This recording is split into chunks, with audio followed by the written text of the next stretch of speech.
everyone, my name is Lindsay. Thank you so much for joining me here today. Today we're going to be talking about Joshua chapter 10. We're going to read through that chapter and then we're going to discuss it. So grab your Bible out, say a little prayer, asking the Holy Spirit to guide us. I already have, so let's get into this passage and see what it says and then we'll unpack it. Alright? So it says, "Now it came to pass when Adoni-Zedek, king of Jerusalem," now this, just quickly pausing, this is before Jerusalem was controlled by the Israelites. This is when it was controlled by Canaanite kings. So when Adoni-Zedek, a Canaanite king of Jerusalem, heard how Joshua had taken Ai and had utterly destroyed it, as he had done to Jericho and its king, so he had done to Ai and its king, and how the inhabitants of Gibeon had made peace with Israel and were among them, that they feared greatly, because Gibeon was a great city, like one of the royal cities, and because it was greater than Ai, and all its men were mighty. Therefore Adoni-Zedek, king of Jerusalem, sent to Hoham, king of Hebron, Piram, king of Jarmuth, Japhia, king of Lachish, and Debir, king of Eglon, saying, "Come up to me and help me, that we may attack Gibeon, for it has made peace with Joshua and with the children of Israel." Therefore the 5 kings of the Amorites, the king of Jerusalem, the king of Hebron, the king of Jarmuth, the king of Lachish, and the king of Eglon, gathered together and went up, they and all their armies, and camped before Gibeon and made war against it. So really quickly, backtracking, so basically the king who's in charge of Jerusalem, a Canaanite king, he realized that just prior to this, the people from Gibeon, also Canaanites, they had made a treaty with Joshua and the Israelites. They had snuck in. They said that they were from a far off country. They got old moldy bread and, made their garments look like they were really old and worn out, and they tricked the Israelites into thinking that they weren't Canaanites and that they came from a very far away land, and that they had heard about, the Israelite God, and that they wanted to be, connected to them. And so Joshua and the people of Israel were tricked into making this alliance with Gibeon. And after that they realized, oh no, this is actually a Canaanite town. And these particular people in Gibeon, they were a very well-off city. It says they were described like one of the royal cities. It was where there was a lot of educated people, there was just a lot of wealth. This was a place, a center of influence, and so the people from this center of influence, they decided it was a lot better off for them to not get not get wrecked by Joshua and the Israelites, and they made the wise decision to connect themselves with the winning side. And so when they did this, the kings from the other Canaanite kingdoms in the land of what is now Israel, but in that land of Canaan at the time, there were all these individual kings that were sort of in alliance with each other. They were just all hanging around in the same area, and they realized that this one city, that they had allied themselves with Israel, and they were like, "Ooh, we don't like this idea." They were still trying to dig their heels in and keep control of their land, but they realized that if Gibeon is, going and asking to be in an alliance with the Israelites, then this must be a really, really serious threat. And rather than doing the same thing that Gibeon had done, these kings decided, nope, we are going to dig our heels in, we're going to defend our land from these invaders, and let's get together and actually let's go against that city who has made this alliance with the Israelites, and let's try to wipe them out so that they can't help fight against us. So that's what's going on. So we've got these 5 kings, they're coming together. The guy in charge of Jerusalem, he's like, let's all get together. So they come together, and they went to Gibeon, they camped there, and they made war against it. And the men of Gibeon sent to Joshua at the camp of Gilgal, saying, "Do not forsake your servants. Come up to us quickly. Save us and help us, for all the kings of the Amorites who dwell in the mountains have gathered together against us." So the Gibeonites are like, "Hey, look, we made an alliance with you. You're your servants now. Please come and save our lives. Thank you." So Joshua ascended, so went up from Gilgal, he and all the people of war with him, so all of the soldiers, and all the mighty men of valor. And the Lord said to Joshua, this is God now speaking. I love when I'm reading the Bible, I love looking out for the moments when God steps in, when he says something, when he is showing up and he's like, hey guys, you thought this was a human issue, but I just wanted to remind you that I'm here. So the Lord says to Joshua, do not fear them, for I have delivered them into your hand. Not a man of them shall stand before you. So here we see that God has made, he's giving them a command to not fear. He's giving Joshua especially, and everyone who's following him, which is all of Israel. He's saying, don't fear them. Don't fear these 5 kings and their armies. Like there's, Israel is one army against 5. That's quite, the odds stacked against them. They had good reason to fear if they wanted to, but God is saying, do not fear them, for I have delivered them into your hand. So that is the command. Do not fear, do not worry, do not be anxious, do not be concerned, okay? Because I'm giving them to you. I am delivering them into your hand, okay? Not a single man of them shall stand before you. They won't be able to stand up to you. So that is a command to not fear, and it's also a promise, and it is saying, this is what God is doing. God is saying, I am doing this. I am giving them to you. They will not be able to stand against you. So with this command and this promise now, Joshua therefore came upon them suddenly, having marched all night from Gilgal. So we've got this command to Joshua, don't fear. You're gonna get all of this, all right? It's gonna go well. So Joshua then acts upon that. He doesn't just go, oh, cool, well, God will do all the work and I'll just sit back and relax and just watch from the sidelines. No, Joshua actually took action. It says, Joshua therefore came upon them suddenly, having marched all night from Gilgal. And now I did a little bit of research, and this would have been 8 to 10 hours of very hard marching for the entire army of Israel, going up an elevation of 1,000 meters or a kilometer or 3,300 feet, I believe it was, something like that. So that is an enormous amount of effort that the Israelite army under Joshua's leadership actually put in. As soon as God was like, don't worry about this, you got this, I got you, then Joshua's like, all right, we got to get to work. He didn't just say, okay, well, we can relax. He's like, all right, how much can we put ourselves into action here?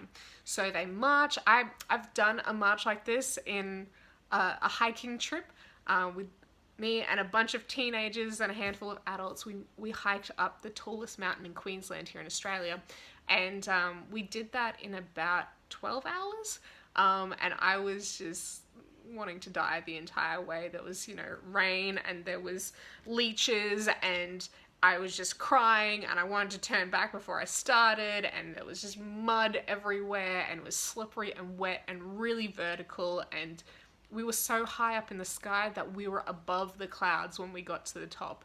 And it was like, why did we even come here? We can't see anything. We can just see clouds right now.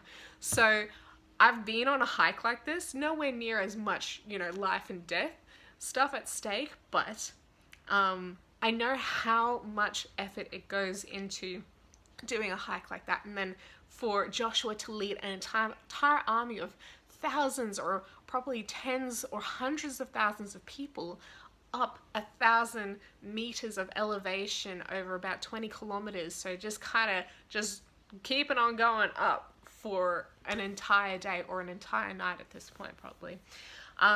So it's a lot of effort that they went to, is the point I'm trying to get across. So having marched all night from Gilgal, they suddenly came upon them. So the Lord routed them before Israel, killed them with a great slaughter at Gibeon, chased them along the road that goes to Beth Horon, and struck them down as far as Azekah and Makkedah.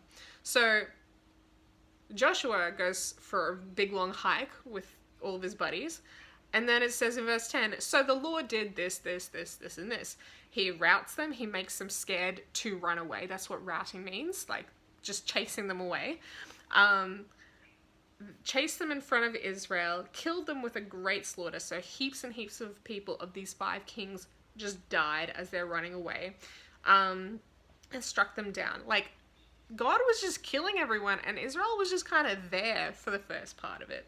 And it happened as they fled before Israel and were on the descent, so going down near Beth Horon, that the Lord cast down large hailstones from heaven on them as far as Azekah, and they died.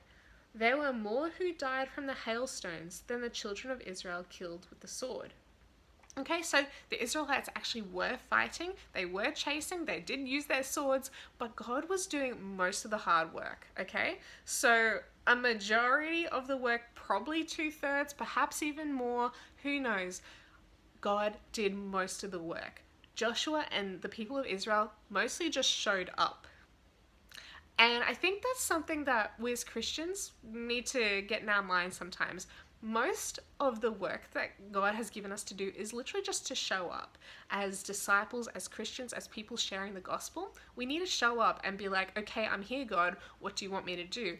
He doesn't expect enormous, huge, massive things from us. He just expects us to be faithful and to rock up and just be willing to be used. It's not like we have to strive and stress and do all these big, hard, horrible things. Sometimes we do have to put a bunch of effort in and march all night and use the sword and do whatever it is. But God does the majority of the hard work and does the majority of the heavy lifting. He does miraculous things. He sends the hailstones. He scares the people off. He does everything that really needs to be done. But we just need to kind of be there to participate as best as we possibly can, but not having to just rely on our own selves in the process. So now that the hailstones have knocked out more people than the Israelites have, then Joshua spoke to the Lord in the day when the Lord delivered up the Amorites before the children of Israel, and he said in the sight of Israel, "Sun, stand still over Gibeon, and moon in the valley of Ajalon." So the sun stood still and the moon stopped till the people had revenge upon their enemies. I love this. This is just such a cool thing to me, that Joshua had such an enormous amount of faith in the work of God at this point, and he trusted that, you know, back in verse 8, the Lord said, "Do not fear them, for I have delivered them into your hand. Not a man of them shall stand before you." You're going to have complete, utter victory. Obviously, at this point, there were still more people to kill. So Joshua's like, well, it hasn't finished yet. We've done a lot, and God's done a whole heap. But there's still more to go. So he's saying, he has so much faith in this God who sent the hailstones and wrecked all these people that he's like, okay, well, what's one more thing? Sun stand still, moon stand still, like everything that, you know, is about the passage of time in this day, make time stop. I'm not necessarily saying he said actually, you know, made the time linearly stop, but whether it was like the solar system kind of just went on pause for a minute, or, you know, if the earth rotated backwards, or the sun did something, or whatever it was, God actually stopped the physical movements of things in this universe on a huge level in order for the faith of Joshua to be enacted. God was like, yes, this guy has so much faith and so much trust in my power and in my goodness and what I have said that I will do and that I'll do it, that he's full on calling on me to stop the universe in its tracks. I'm totally down for that. And because it glorified God, and because it was like showing how much Joshua trusted in God, he's like, yeah, let's totally do that. And so the day stopped, and there are actually so many records from various ancient cultures around the world, from China to Egypt to the Aztecs even, and in North America, the ancient North American Indians there, they all have records of a super long day or a super long night around about this exact same time, historically. And so whether we can find out, you know, with the stars or whatever, how things have moved over time or not, there's actually historical evidence in various parts of the planet which we would expect there to be, right? That all of this stopped. The sun stood still, the moon stood still, everything stopped for about the space of an entire 24-hour period so that the fighting could be completed, so there could be complete and utter victory. It says that, is this not written in the book of Jasher? So the sun stood still in the midst of heaven and did not hasten to go down for about a whole day. And there has been no day like that, before it or after it, that the Lord heeded the voice of a man, for the Lord fought for Israel. Then Joshua returned and all Israel with him to the camp of Gilgal. I just really want to encourage you guys.